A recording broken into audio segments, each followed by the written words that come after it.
Hey everyone, welcome to Reddit Readout. Today we are checking out True Off My Chest. Story 1. I watched my best friend have sex with his GF and it has forever changed me. I don't know that I have ever experienced an epiphany or anything until now. Here goes, I guess. I've, 42M, been best friends with J, 43M, since we were kids. We've been inseparable since we met. I love this guy so much. I'm an only child, so I see him as my brother. I'd take a bullet for him, and he says he feels the same way about me. Don't be weird. We're just friends. There's nothing wrong with two grown men being best friends and expressing their emotions. Anyway, here's some context. I've always been more of ladies' man. I'm much more outgoing. Never been super interested in anything serious. No one hurt me, I just never cared too much. I'm not a scumbag or anything, I just want to have fun. Jay is the opposite in every way. He's always been really shy and introverted. He's great. Funny, stable, probably the most thoughtful guy, and, no matter what he thinks, not bad looking. He's just so insecure. He's my boy. I've always hyped him up, but you know, it's who he is. Plus, he had one GF that really broke his heart. He hadn't been the same since. A year or so ago, he met E, 32. He fell for this girl hard. It was easy to see why, she's drop-dead gorgeous and really cool. He was too scared to make a move for a long time. Long story short, they're living together. I'm really happy for him. She's perfect for him, fun, outgoing. She brings out the good stuff in him. So, this is the part you've been waiting for. I was supposed to come over to his place to hang. I was running errands but finished earlier. I went over to his place about 45 minutes early. I knocked and he didn't answer, but I knew he was home. The spare key wasn't in its normal spot, so I walked around back. This isn't weird.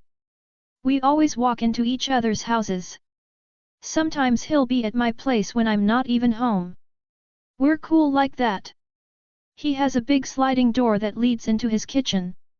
It's always unlocked. I saw them immediately. They were going at it on the countertop.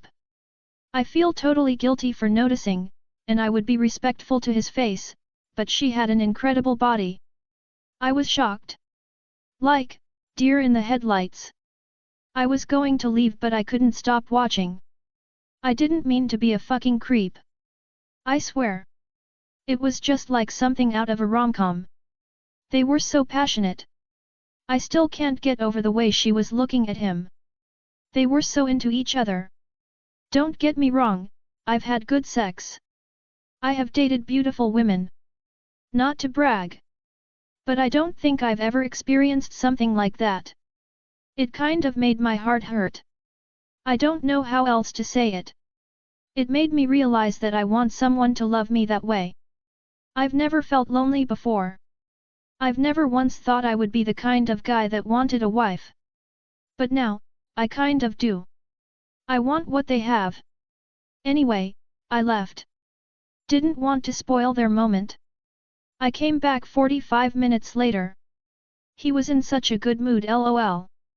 TLDR, watching my best friend make love to his GF made me, a single slut guy, want to fall in love too. Edit, so many opinions. LOL. I put it on the internet. I knew what I was getting into. First, I am not in love with E, believe it or not. Not all men just want to sleep with every beautiful woman that exists. It is possible to acknowledge that a woman is attractive and cool, and not be interested in being romantic. It's almost 2024 people. Men and women are actually capable of being friends. Second, look, I didn't stand there and stare for a long time. It's not like I just watched them go at it. It couldn't have been longer than 5 minutes. It just caught me off guard, and it took my brain a moment to register what was going on. I didn't actively go in there with the intent to invade their privacy. I also didn't have a moment of thinking, oh, Now I'm gonna watch. Third, I told Jay about it. I couldn't keep it a secret. He was a bit embarrassed about it at first, but then we laughed about it. Like I said, we grew up together and were roommates for a while. We've seen some shit lol. He did say that maybe they shouldn't be having sex somewhere that's so visible if they don't want to be seen. Yeah, the neighbors have a full view. I promised to buy them curtains for Christmas. We did agree, like some of you mentioned, that, even though Jay and I have a close relationship, I don't have that kind of relationship with E. I will definitely be calling first from now on. He also said he's really happy and he hopes that I can find that kind of relationship too. Last edit, dear women of Reddit, I am not going to respond to you in my messages/DMs. I appreciate all of you, especially the one that called me daddy and asked me to bang her on the countertop, thanks, but I probably have some work to do before I put myself out there. Story 2. Teacher made AR at PE joke during class. There were a bunch of girls at the back who were talking and giggling in our teacher's lessons. He seemed frustrated about them, so when he started calling them out, I thought that he was going to shush them off and make a speech about how we should focus on school and stuff, but to my surprise, he told the girls that if they kept talking during his class, he's going to call someone to AR at PE them. Yes, 20% of the class, which were mostly guys, laughed it off as a joke while the teacher kept his serious face. I didn't laugh and so did my seatmate. We turned to stare at each other like we just witnessed a crime. I thought it was weird that no one thought this was concerning and alarming to hear. He basically just threatened a bunch of underage girls about AR at PE. And as he continued, he started telling us that we girls should focus on studying because what else are we useful for if we don't? The fact that we should know our place function as a girl in this society. Basically he was describing little girls' biological system and saying that we already grown up enough to know what we are. Saying how trustworthy he is to have controlled himself, keeping distance from us. Blah blah blah. If it were boys hugging me and tangling me down, that would be no problem. But if it had to be a girl who was too excited and admired me too much, I had to keep distance from her of course, I would never allow them to do that. Extra, I started feeling uncomfortable in the middle of the predatory speech he was making, so I excused myself to go toilet, yet he stopped me midway and said that we could only go toilet during his lessons once a year. Meaning that if I go to the toilet now, the rest of the class, including me, won't be able to go toilet in emergency for the rest of the year. I felt the glaring eyes on me as I just went back to my seat, hating on that teacher. I kept telling myself that I can change class or the teacher or report this. I also had no recording or proof about what he said beside the class knowing all of this. It was a scary moment for me and I know I don't trust this math teacher. Story 3. Getting into a car accident became the best thing to happen to me in a long time. I decided to start working out in February of this year after a messy breakup. I was living in an apartment with a gym and ended up moving back home to my parents in May. In June, I joined the gym a few minutes from my parents' house and with the subscription I got a free personal training session. Having still been pretty new to working out, I decided to take the offer. The personal trainer I got was Dan. Dan was awesome. He was super kind and encouraging and I knew I could learn a lot from him.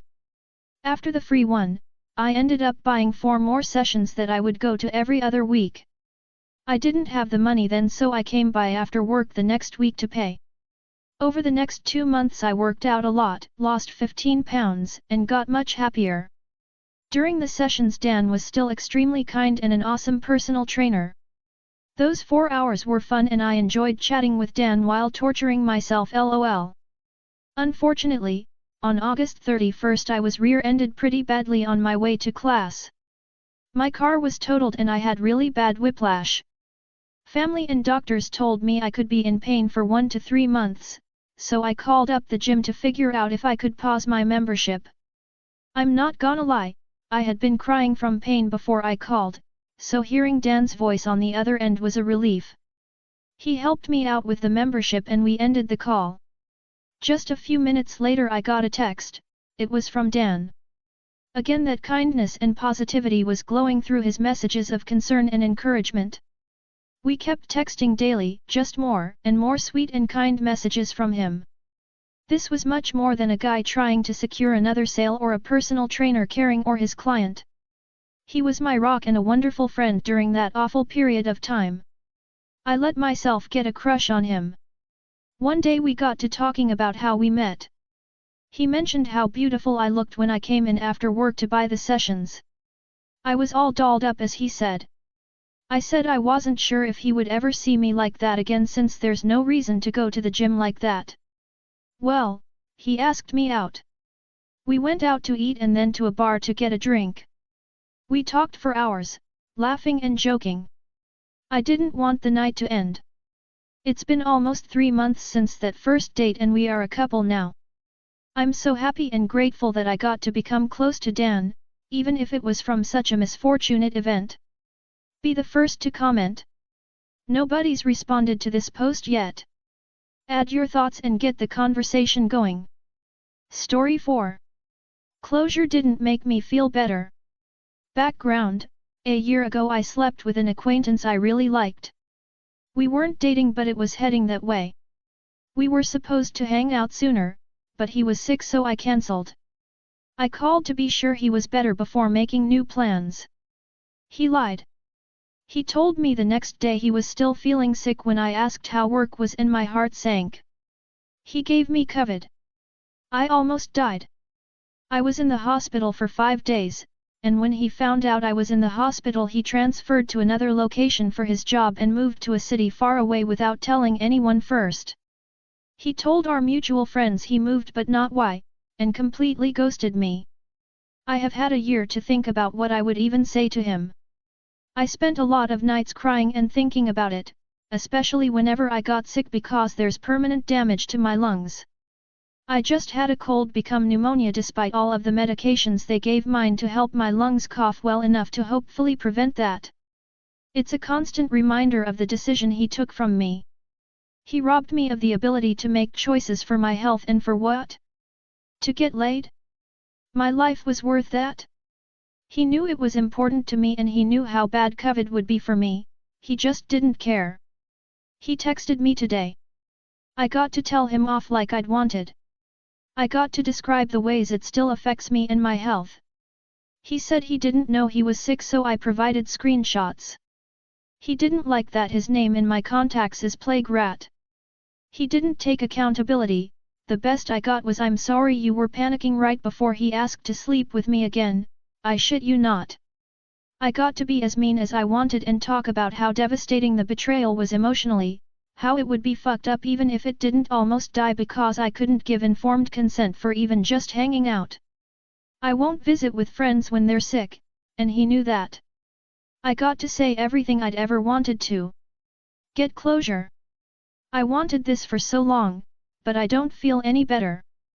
I was so certain that I would. I'm no less hurt. My lungs aren't any better. I finally got the closure I craved and nothing changed. It's heartbreaking to know that there's nothing that can fix it. That's all for today. Please don't forget to like and subscribe.